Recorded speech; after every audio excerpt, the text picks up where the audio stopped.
Una maxi piantagione di droga è stata scoperta dai carabinieri tra le stanze dell'ex convento di Sant'Agata all'Aguilla, nel quartiere Capo a Palermo.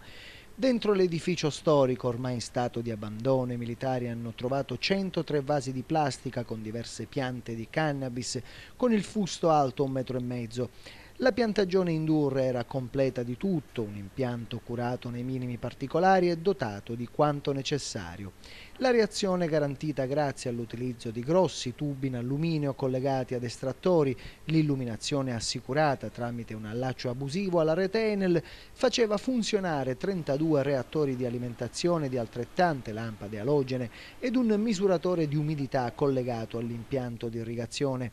In un'altra stanza c'era un altro impianto con 19 vasi di plastica vuoti e altri 194, dove le piante erano state da poco tagliate e raccolte.